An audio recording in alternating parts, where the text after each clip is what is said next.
Please come in. Professor Lucas? Yes. Yes, and you must be Cleo. I'm up here. Please join me. Be right there.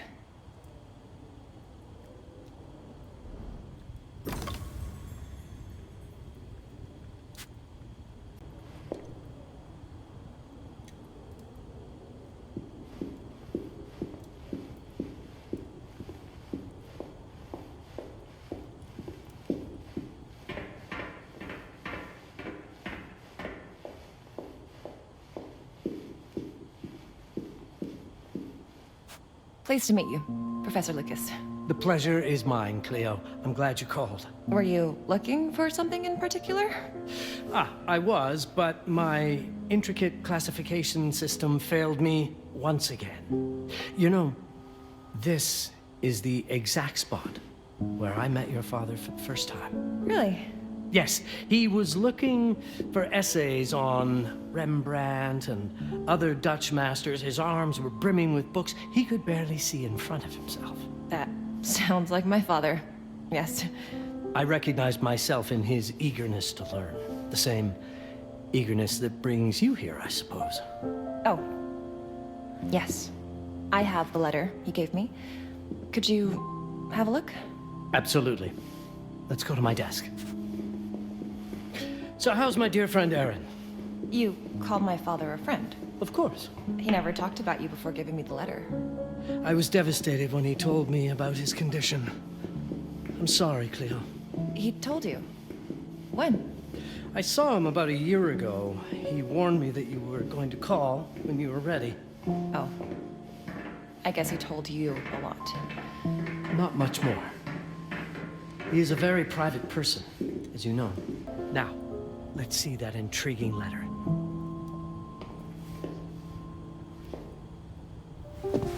I can't read past the first line my father wrote. And then there's this last part at the end. Both are in English, but everything else is... I was hoping you could help me. I've never seen anything like this before. The writing seems to be hidden behind some sort of veil, and there's movement in it. It's like something organic. You're absolutely right. I've only seen this once before. I have a 300-year-old manuscript that has the same protective layer, which means that this letter is from the Zandaris tribe. Zandaris? Yes, it's a very ancient tribe. I wonder how your father got this letter. Can you decipher it? I'm afraid I can't. But there is a tome in here on ancient writing that mentions the Zandaris' protected communication. Although finding it may be a bit of a challenge, I think I might have stored it a little too well. The library's registry should help.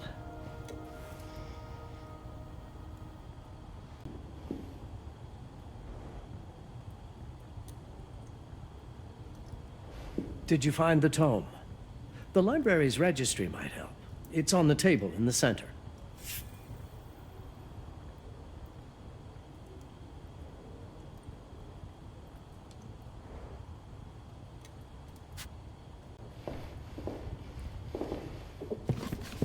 Have a look in the ancient writing systems section. That's probably our best option.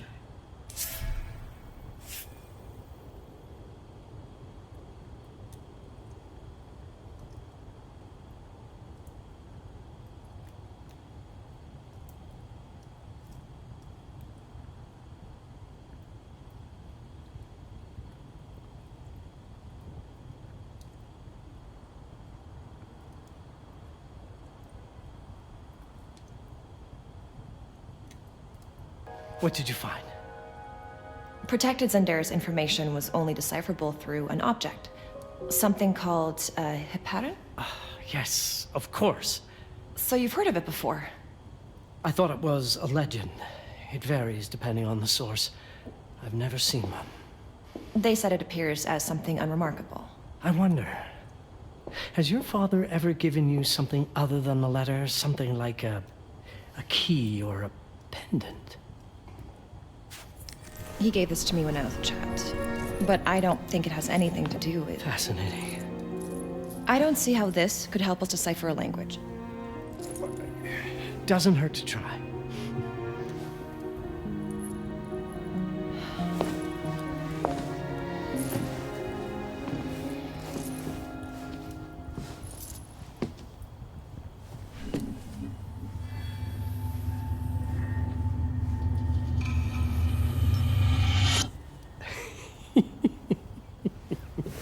It doesn't work.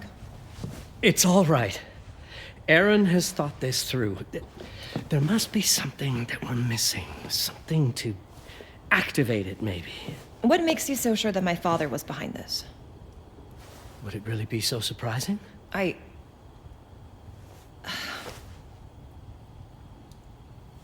just wish he had told me more before he... I understand, but this is his way to do so. Aaron made sure that we would meet in this very room. He's a brilliant man. None of this is coincidence. Have a look around. See if there's anything that piques your interest. Something only you could notice. Did you know that my father donated a bust of Rembrandt to this school? I didn't. I'm afraid to say I never paid much attention to their donors. That must mean something, right?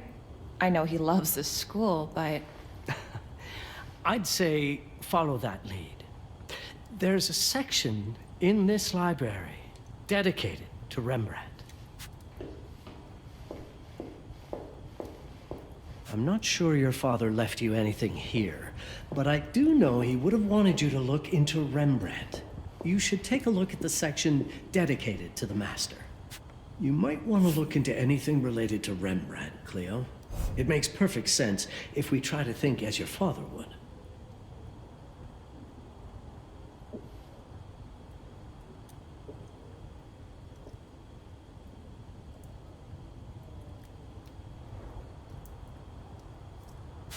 If Aaron did leave us something, it wouldn't be surprising if it tied back to Rembrandt in one way or another.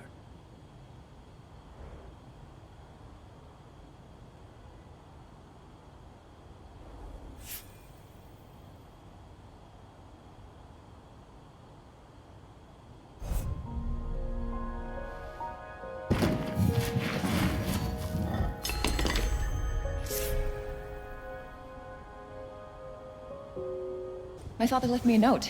Wonderful. I don't understand it, but my name's on it. Let's see. Do you know what these symbols mean? It seems to refer to a special tool. A sacred tool, most probably, and blood from, I think it specifies lifeline. Blood from a lifeline. I remember. From the hand.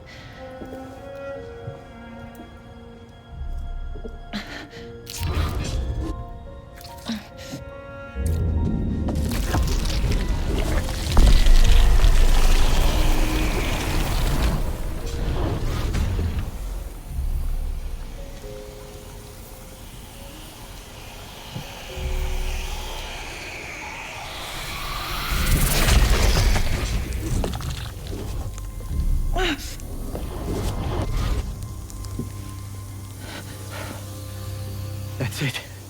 That's the Hiparan. Aim it at the letter.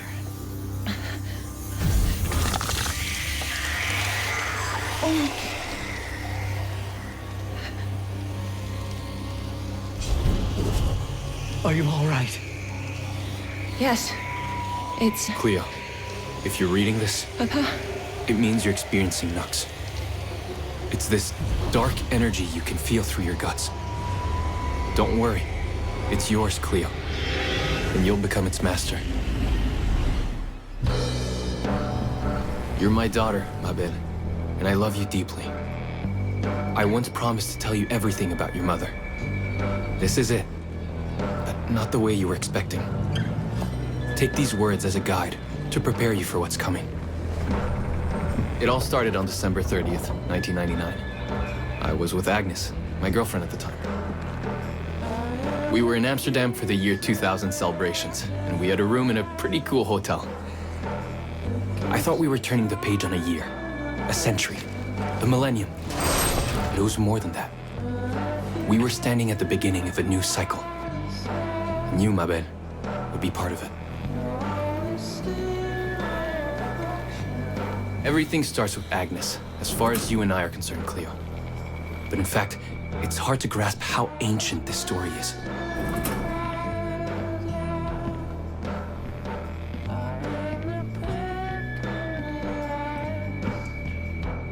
Agnes was different. An old soul, yet joyful, always surprised by life. From the very beginning, it felt as though she already knew me. It was awesome.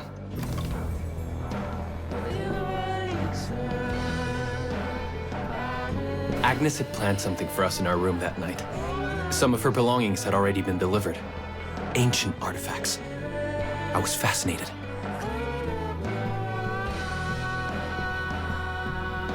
Truly, I had no idea what Agnes had in mind. But you know what, Cleo? I didn't care. I was in love.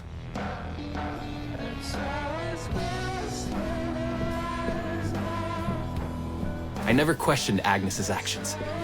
She had a way of making me feel important and wanted. Needed, even.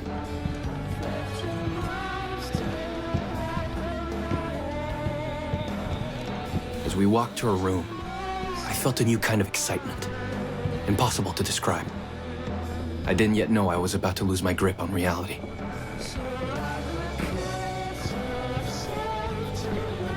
As you'll see, ma belle, losing my grip on reality is an understatement. The truth is, I never had a grip on anything at all.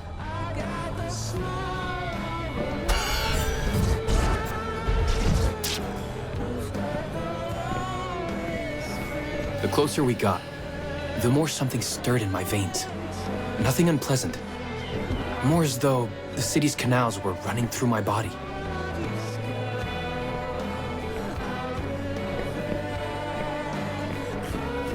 There was something electric about Agnes. A force emanated from her. A force I was about to discover.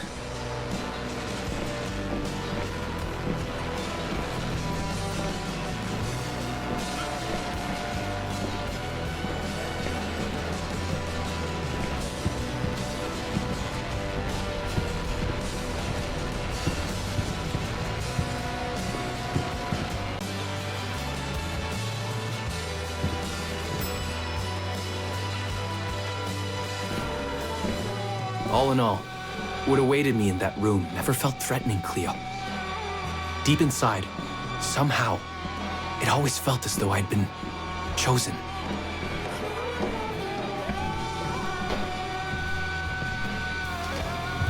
Agnes went directly to the bathroom to put on her magic touch, she said.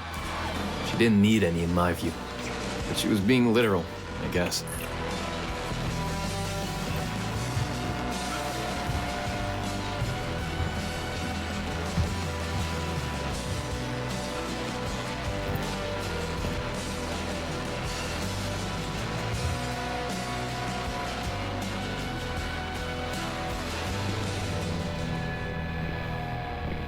Could you set up my relics the way I told you to?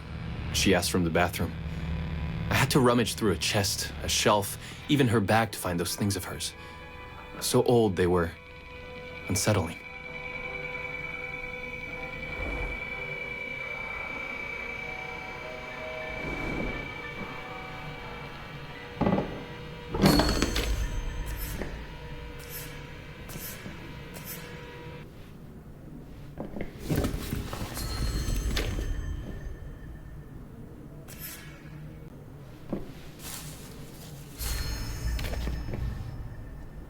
Did all my mirrors get installed? She asked. Yes. They'd been placed around the bed, and the bed had been moved. Even now, I don't know how, or by whom.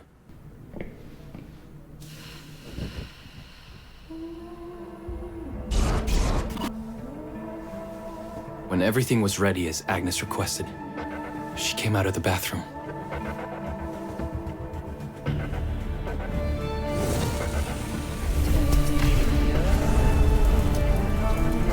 She was...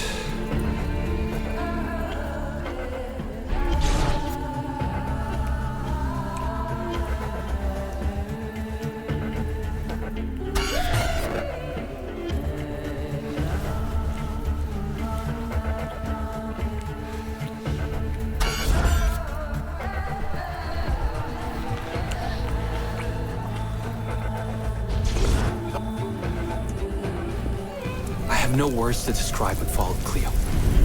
It felt ethereal until I lost the thread.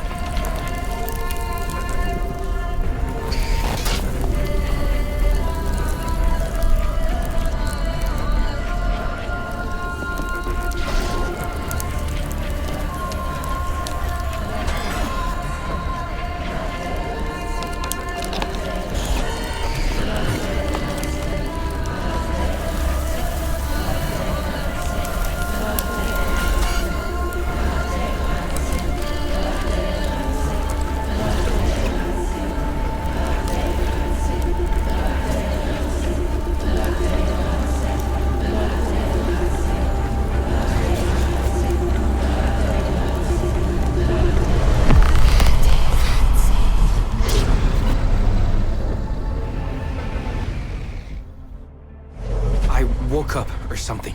I'm still not sure. I was a cat, Cleo. Yes, you read that well. I was a cat. The room was like in a nightmare. Agnes was floating, literally, and seemed frozen in time.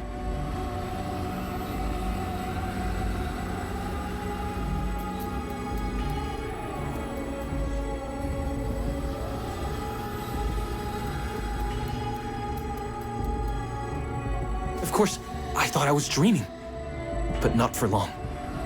It was too real somehow. I could feel the fur on my body.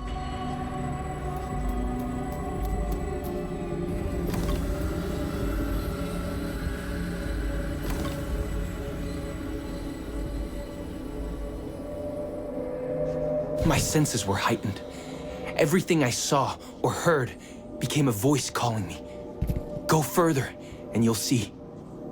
Go further, and you'll see.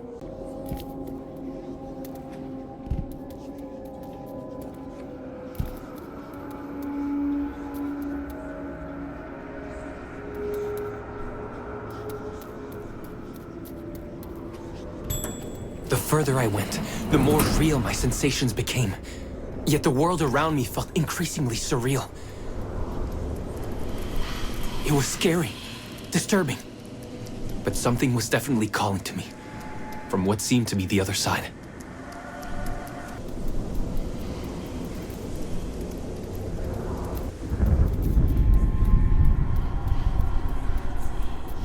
And then, in a forest, yes, a forest, I knew it in my bones. It was someone calling me. A woman.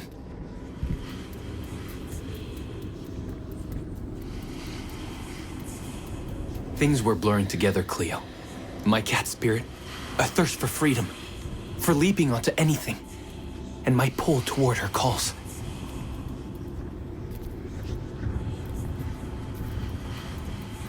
And I saw her, frozen in time, like Agnes in the room. And my cat spirit again, a need to size her up.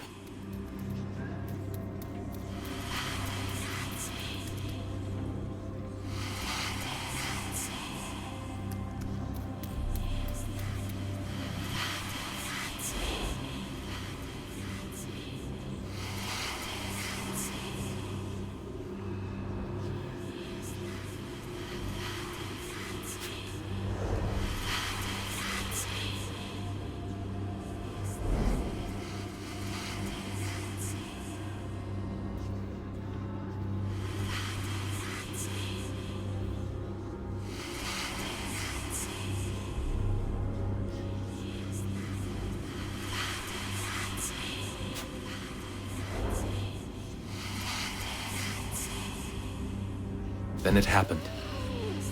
For a brief moment, I became fully feline.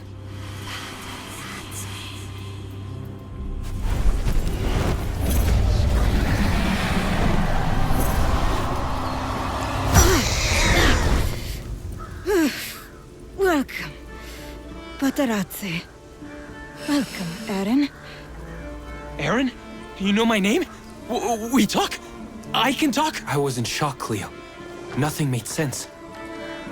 Yes, you are my union, my Paparazzi. My cat. Of course. But what?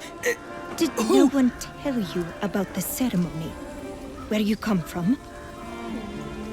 What? No! What do you mean? It matters not for now. I'm Noah, the collector. Those are the entidades. Follow me, and I shall explain anon. We've much to do this night. It was the only thing I could do anyway, Cleo. That woman, Noah, she seemed like the only one who could clarify all this.